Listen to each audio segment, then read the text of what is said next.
At that time Judah went down from his brothers, and visited a certain Adullamite, whose name was Hirah. There Judah saw the daughter of a certain Canaanite man named Shua. He took her and went in to her. She conceived and bore a son, and he named him She conceived again and bore a son, and she named him Onan. She yet again bore a son, and named him Shelah. He was at Chezib when she bore him. Judah took a wife for his firstborn, and her name was Tamar. Judah's firstborn, was wicked in Yahweh's sight. So Yahweh killed him. Judah said to Onan, "Go into your brother's wife, and perform the duty of a husband's brother to her, and raise up offspring for your brother." Onan knew that the offspring wouldn't be his, and when he went into his brother's wife, he spilled his semen on the ground, lest he should give offspring to his brother. The thing which he did was evil in Yahweh's sight, and he killed him also. Then Judah said to Tamar, his daughter-in-law, "Remain a widow in your father's house until Shelah, my son, is grown up." For he said, lest he also die like his brothers. Tamar went and lived in her father's house.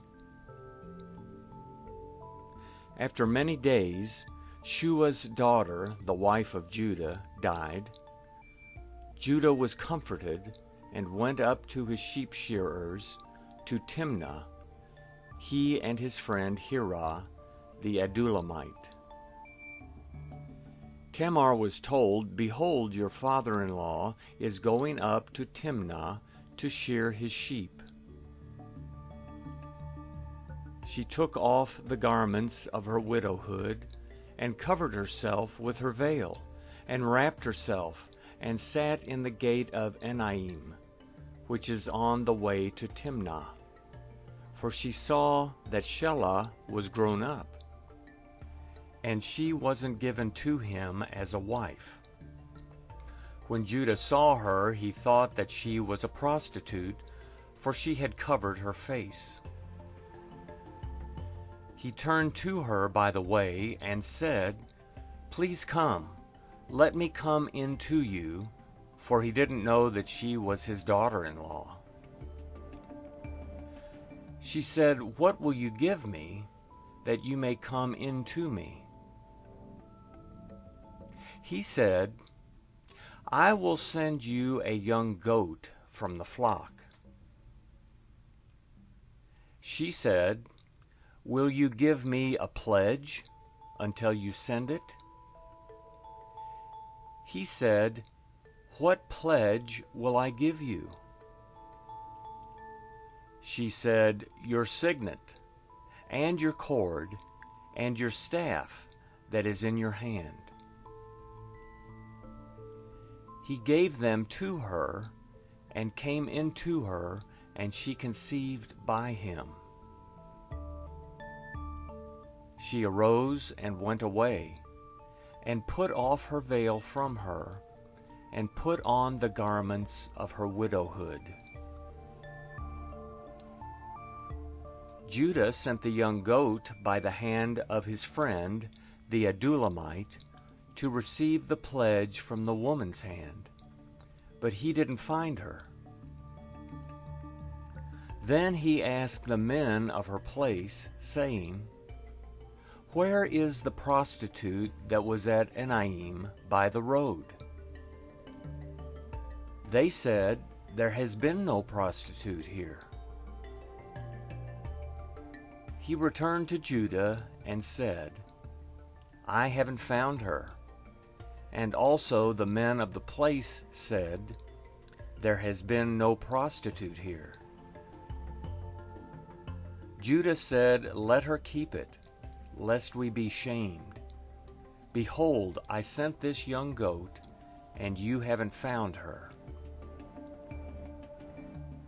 About 3 months later, Judah was told, "Tamar, your daughter-in-law, has played the prostitute. Moreover, behold, she is with child by prostitution." Judah said, "Bring her out, and let her be burned." When she was brought out, she sent to her father-in-law, saying, "I am with child by the man who owns these." She also said, "Please discern whose these are, the signet, and the cords, and the staff." Judah acknowledged them and said, "She is more righteous than I, because I didn't give her to Shelah, my son." He knew her again no more. In the time of her travail, behold, twins were in her womb. When she travailed, one put out a hand, and the midwife took and tied a scarlet thread on his hand, saying, "This came out first." As he drew back his hand, behold, his brother came out, and she said, "Why have you made a breach for yourself?" Therefore his name was called Perez.